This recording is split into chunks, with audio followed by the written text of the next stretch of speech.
എൻ്റെ ഒരു തിരിച്ചറിവിൻ്റെ കഥയാണ്. ഡ്രാഗൺ ഫ്രൂട്ട് കഴിക്കാൻ കൊതിയായിട്ട് ഞാൻ കടയിൽ നിന്ന് ഒരു ദിവസം വാങ്ങി. വീട്ടിലെത്തി അത് മുറിക്കാനുള്ള എക്സൈറ്റ്മെൻ്റ് ആയിരുന്നു എനിക്ക്. വീട്ടിലെത്തിയ ഉടനെ ഞാൻ ആദ്യം ചെയ്തത് ഡ്രാഗൺ ഫ്രൂട്ട് എടുത്ത് മുറിക്കുക എന്നുള്ളതാണ്. മുറിച്ച് എല്ലാവർക്കും കൊടുത്തു. വീട്ടിൽ ആർക്കും അത് ഇഷ്ടമായിട്ടുണ്ടായിരുന്നില്ല. ഒരു വികാരവും ഇല്ലാത്ത, പ്രത്യേകിച്ചൊരു രുചിയില്ലാത്ത, എന്തോ ഒരു രുചിയുള്ള ഒരു ഫ്രൂട്ട്. രുചിയിലല്ല അതിൻ്റെ ഗുണത്തിലാണ് കാര്യം എന്ന് പറഞ്ഞ് ഞാൻ അപ്പോൾ അവിടെ പിടിച്ചു നിന്നു. പിന്നീട് കന്നിവയൽ സ്കൂളിൽ അമൽ സാറ് തന്നെ നട്ട് വളർത്തിയ ഫ്രൂട്ട് കൊണ്ടുവന്നിട്ടുണ്ടായിരുന്നു. അപ്പോഴാണ് ശരിക്കും എനിക്ക് ഇതാണ് ഡ്രാഗൺ ഫ്രൂട്ടിൻ്റെ രുചി എന്ന് മനസ്സിലായത്. ചെറിയൊരു പുളിപ്പും മധുരവും ഒക്കെ കൂടിയ നല്ലൊരു സ്വാദ്.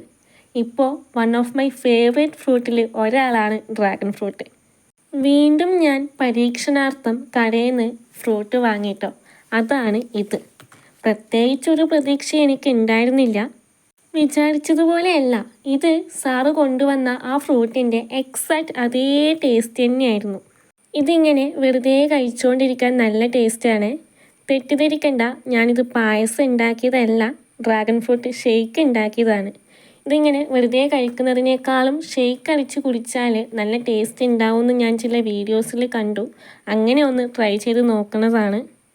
കുറച്ച് വെള്ളം കൂടിയോ എന്നൊരു ഡൗട്ടില്ലേ? ഡൗട്ടല്ല, കൂടിയിട്ടുണ്ട്. പാലിത്തിരി കൂടിയാലും ടേസ്റ്റിലൊരു കുറവും വരില്ല എന്നാണ് എൻ്റെ ഒരു വിശ്വാസം. ശരിക്കും ഈ ഡ്രാഗൺ ഫ്രൂട്ടിൻ്റെ കളറ് കാണുമ്പോൾ തന്നെ നമുക്കത് കഴിക്കാൻ തോന്നുമല്ലേ? ചിലത് പറയാറില്ലേ, നമ്മൾ രുചിച്ച് നോക്കണ്ട, കാണുമ്പോൾ തന്നെ വയറ് നിറയും എന്നുള്ളത്. ശരിക്കും പ്രകൃതി എന്ത് ഭംഗിയായിട്ടാണല്ലേ ഓരോന്നും ഇങ്ങനെ നിർമ്മിച്ചിട്ടുള്ളത്. ഷേക്ക് എന്തായാലും തിരക്കേടില്ലാത്ത ടേസ്റ്റ് തന്നെയായിരുന്നു. പക്ഷെ എനിക്ക് ഫ്രൂട്ടായിട്ട് കഴിക്കുന്നതാണ് കുറച്ചുകൂടി ടേസ്റ്റ് എന്നാണ് തോന്നിയത്. ആദ്യം ഒരു കാര്യം മോശമായി എന്ന് കരുതി വീണ്ടും അത് മോശമാവണം എന്നില്ല അല്ലേ, ചില മനുഷ്യരെ പോലെ. അപ്പോൾ see you.